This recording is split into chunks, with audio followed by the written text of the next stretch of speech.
Pois eu diría que o interese pola gastronomía, pero é certo que despois, desenvolvendo a miña carreira profesional, eu son historiador de arte de formación, especialiceime en xestión de patrimonio cultural e descubrín o mundo da divulgación, que me pareceu fascinante, e bueno, eso sumado a que sempre me gustara escribir, eu, de feito, o primeiro que fixen escrito foi crítica musical, pois bueno, as dúas cousas acabaron por converxer.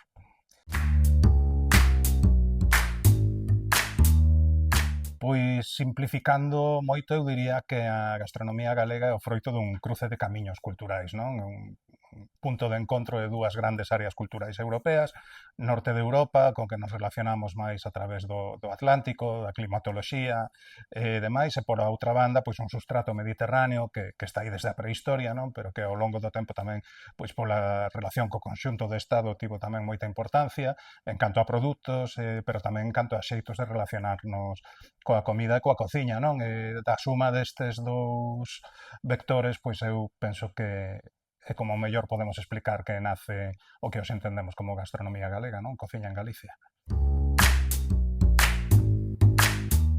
Sí, é posible que sí, é certo que desde fora tende a relacionarse Galicia co produto do mar, peixe, marisco e demais, e despois pois están pois eses iconos, non? As comidas de feira, polvo a feira, bueno, pementos de padrón, toda esta serie de cousas que son moi populares, sobre todo de cara aos turistas que veñen visitarnos, nese sentido a empanada un pouco a irmá fea, non? A que queda sempre un pouco fora do primeiro plano, dun xeito, desde o meu punto de vista, bastante inxusto. Para min, sí, para min é o gran prato ou a gran familia de pratos, porque ao final hai moita diversidade, non? Da cociña galega, e para min é unha icona da nosa gastronomía, sin dúbida.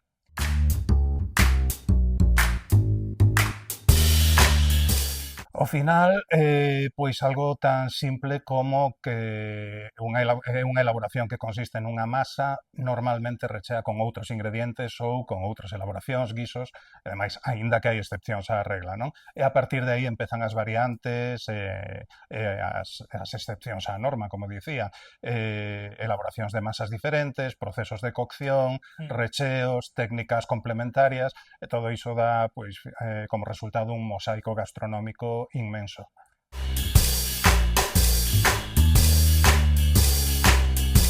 Bueno, por exemplo, eso, en canto ás masas temos, como dis, o cereal base, trigo, millo, ás veces centeo tamén.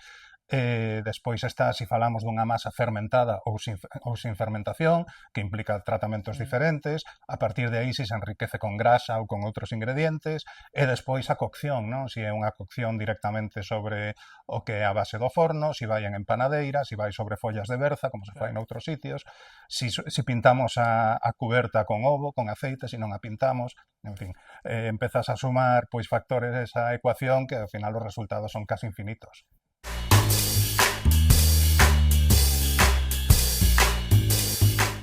Bueno, ao final, cousas tipo a empanada son unha constante en casi todas as culturas gastronómicas do mundo. É algo moi obvio, non?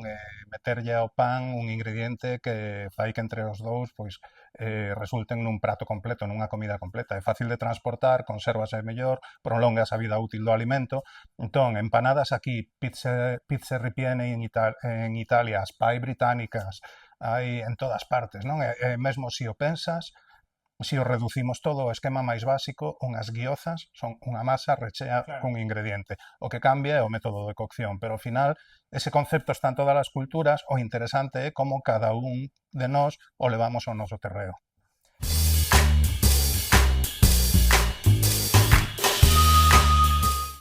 Bueno, aí hai varias cousas. Primeiro, non podemos asegurar a ciencia certa que o que hai aí sexa unha empanada.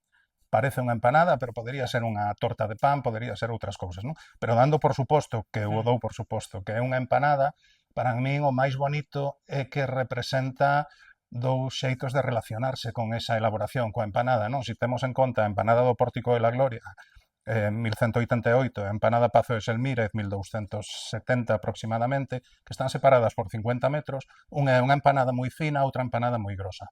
Unha é a empanada da Mesa dos Nobles, da Mesa do Bispo, e outra é a empanada popular feita para que a recoñeza calquera que entrase na catedral, non? Para min eso é moi bonito porque é algo que sigue aí, a empanada de festa, a empanada de diario, levamos cando menos 800 anos movéndonos pois dentro desas mismas coordenadas.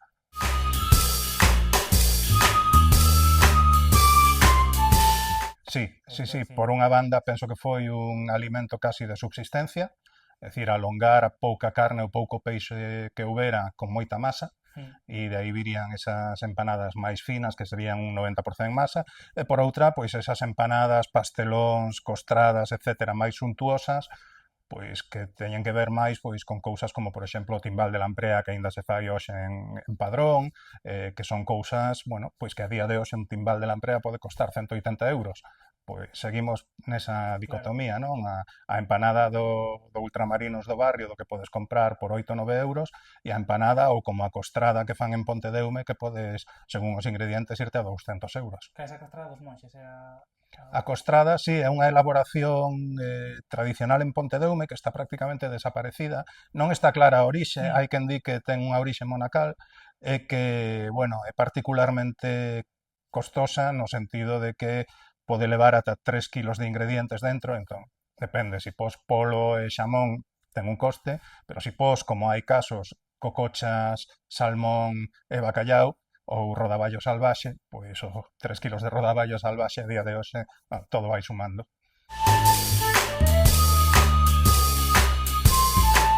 Eu penso que a empanada goza de boa saúde en xeral, pero está perdendo diversidade. Hai moitos formatos, moitas variantes comarcais ou locais que están desaparecendo. De feito, hai algúns que xa están solamente na memoria da xente, non? Que xa non están á venda nos establecementos de panadería, de fornos, etcétera.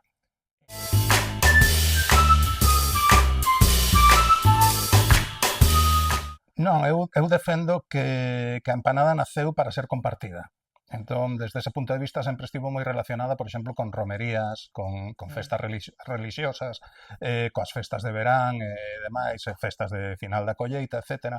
En ese sentido, sempre se dixo, non? Onde hai empanada hai festa. Ten ese carácter. Tamén é certo que despois hai esas outras empanadas máis costosas que polas súas propias características normalmente están relacionadas con ámbitos máis reducidos, comedores domésticos, etc.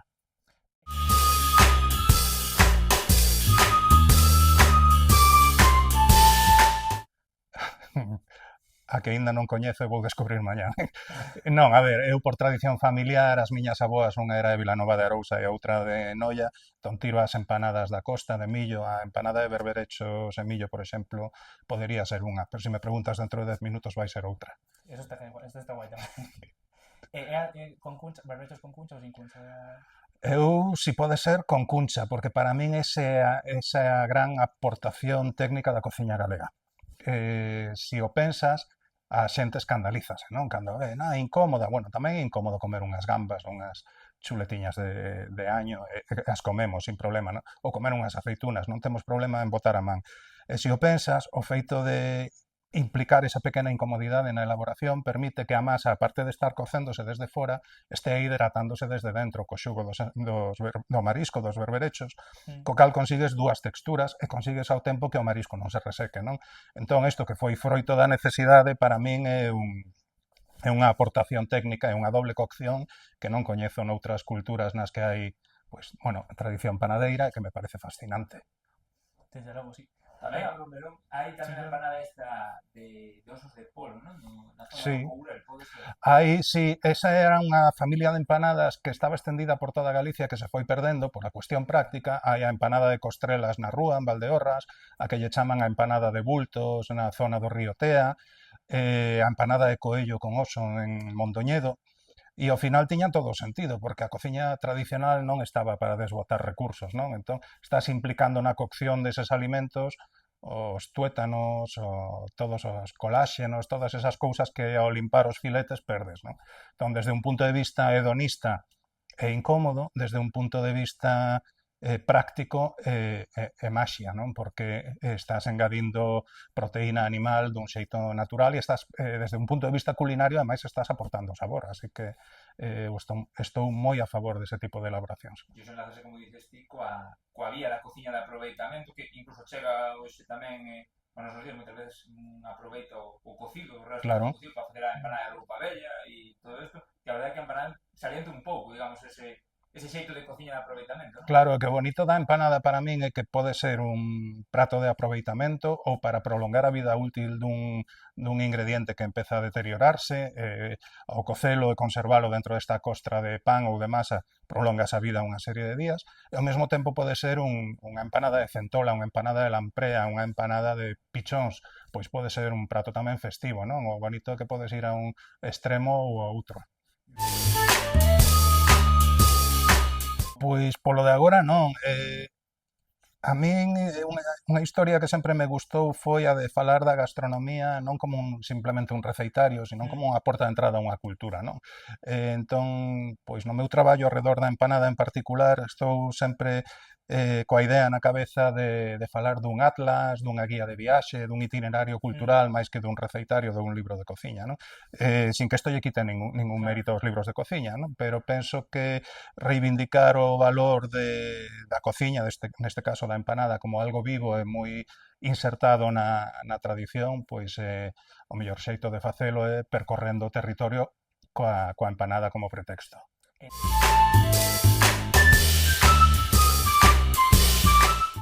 Hai algo que me impresionou moito, que xa o tiña constatado, pero estes días foron brutais nese aspecto, que é o peche de fornos tradicionais. Desde que eu comecei a documentar este traballo 8 anos atrás, fornos ou panaderías que eu visitara, que non son nin moito menos a totalidade, pecharon 12.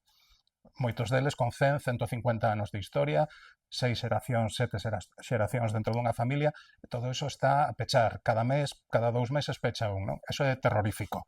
Como dicía, a empanada sigue moi viva, pero estamos simplificando. É moi doado atopar empanadas de polo, de carne, de atún, de raxo probablemente, pero hai variantes, coello con anises, todas estas que falábamos, empanadas co ingrediente con oso, empanadas vexetais, empanada de raya, etcétera, tantas que están desaparecendo e que van desaparecendo segundo pechan estes obradoiros, non? Entón, para min, probablemente é o máis salientable desde o punto de vista menos agradable pode ser, pero que está aí, que é unha realidade que non quero soslayar tampouco. Claro, non, claro. E é moi doado porque parece que ao ter acceso a, digamos, os produtos das grandes cadeas, claro, un pode ir ali e de repente ten todos os sabores xeralistas, por decirlo de algún modo, empanada, que se de atún, carne, como ben dicías antes, e parece que está a acabar con... Pero ao final é a mesma dinámica que está a acontecer co pequeno comercio, coas tendas de música, cos concertos con tantas historias, non? Están concentrándose a produción en poucas mans, o cal é bo desde unha lógica de mercado, probablemente, pero perdemos diversidade. A día de hoxe, aquí en Santiago de Compostela, ti vas pola rúa e de aquí a miña casa vou pasar por 3, 4 sitios que venden empanadas, pero venden as mismas 3 ou 4 empanadas. Xunto a esa realidade que mantén a empanada moi viva, o triste para min é atoparme esta semana un montón de xente que me dicía eu teño 64 anos, cando eu peche aquí nesta comarca non se vai facer máis empanada. Ou eu teño 50 e os meus fillos non van seguir, non? Entón, bueno, é unha realidade, probablemente non hai moito que facerlle, pero é unha realidade dura. A verdade é que é unha mágoa pois pertencer a esa xeración que está vendo como toda esa tradición vai desaparecer. Claro, non é só as que desapareceron, senón as que van desaparecer tamén. Claro, as que desapareceron, hai xente coa que falei, xente de 80, 80 e tantos anos que me falaron de empanadas que se facían cando eles eran novos, que pode facer medio século que xa non cociña ninguén, e iso é moi bonito poder documentalo, pero é duro. E por outra banda estou asomándome tamén ás que van desaparecer e podería dar exemplos de empanadas que van desaparecer nos próximos 10 ou 15 anos e ninguén as vai volver probar, así que cando menos pois temos que documentalas. Pois mira, no caso concreto da empanada de coello cociñado con osos en Mondoñedo, tiven que recurrir a un cociñeiro novo que sabe facela, pero que non a fai habitualmente porque os fornos da vila xa non a ofrecen. faláronme dunha empanada, non sei se se sigue facendo ou non, unha empanada doce de cebola con azúcar que se facía na zona do Ulla, cerca de Teo e demais, que aínda pois pode facer 10, 15 anos se facía nas festas, eu non teño constancia de que se siga a preparar, non? E se se siga a preparar agora, pois probablemente dentro de 10 anos non se prepare.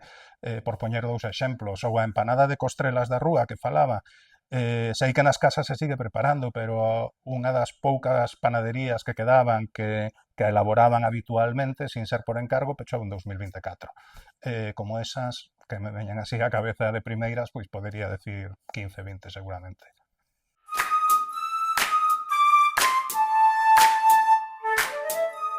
Claro, por unha banda, eu, como vos dicía, son historiador de formación, entón, bueno, estou tratando de documentar un proceso cultural, histórico, que me parece moi interesante, como profesional que se dedica á gastronomía, triste estar documentando o final de determinadas realidades gastronómicas, pero si quedan documentadas, si se recolle receitas, si se recollen os momentos nos que se consumían, os contextos e demais, sempre hai a posibilidade de que alguén as recupere no futuro, non? Eu, por exemplo, teño a teima de que aquí en Santiago de Compostela se recupere unha empanada que se consideraba festiva nos anos 20 do século pasado, pois hai un século, que xa non se cociña, e que podería ser un emblema gastronómico da cidade con moito sentido. Por sorte quedou documentada no seu momento por Xaquín Lorenzo, polo antropólogo, a receita está aí, así que, bueno, aí está a disposición de cociñeiros e de panadeiros a ver si a revivimos de algún xeito.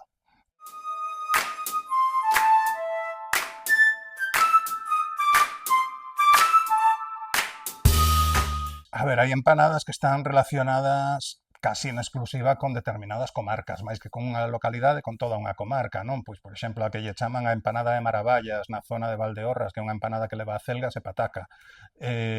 Exclusivamente que eu saiba, pervive na zona do Val do Sil, e os arredores, non? Ou a empanada de millo con berberechos con cuncha, basicamente zona de Barbanza, Ría de Noia, pouco máis.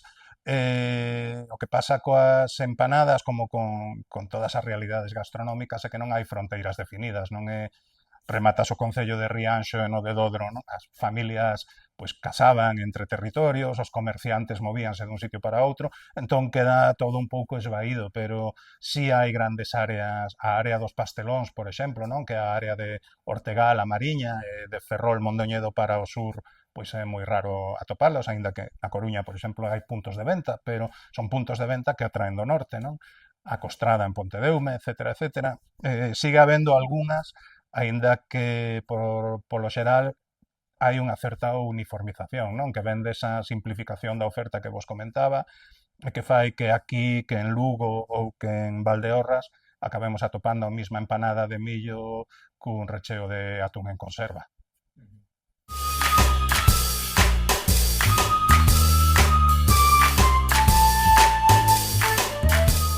Eu sempre defendo un pouco tamén dun xeito un tanto provocador, non? Por lanzar a reflexión que a empanada non é un prato, a empanada é un feito social, un feito cultural. A empanada é o que está no prato e o que acontece alrededor dela. A empanada non é algo que comamos sós na casa habitualmente, é algo que compartimos en restaurantes, en festas, é algo que implica socializar, que implica bebida probablemente, alrededor deso tradicionalmente implicaba pois desde cantos de taberna, fraseoloxía, hai moitísimos refráns relacionados coa empanada, todo iso provocado por un prato, co cal a empanada como feito cultural é o prato e todos os seus arredores, non? A empanada, como digo, non é unha receita, é un feito cultural. Claro, que semella que leva da man a felicidade. Sí, ten toda unha serie de connotacións positivas que me parecen fantásticas, non? Cando pensas nas mellores empanadas que probaches na túa vida, pensas en xuntanzas familiares, xuntanzas con amigos, festas, días na praia, etcétera, etcétera. Eu, cando fun preparando un pouco este libro, cada capítulo o asociaba a pois un día que fun á praia cos colegas e comimos nun pinar, ou un día que fomos á casa da tía non sei que, estaba esperando cunha empanada para 25. E iso é o bonito, non pensas só na receita e na elaboración, non pensas na dificultade técnica, pensas en todo o que pasa unha vez que ese produto chega á mesa.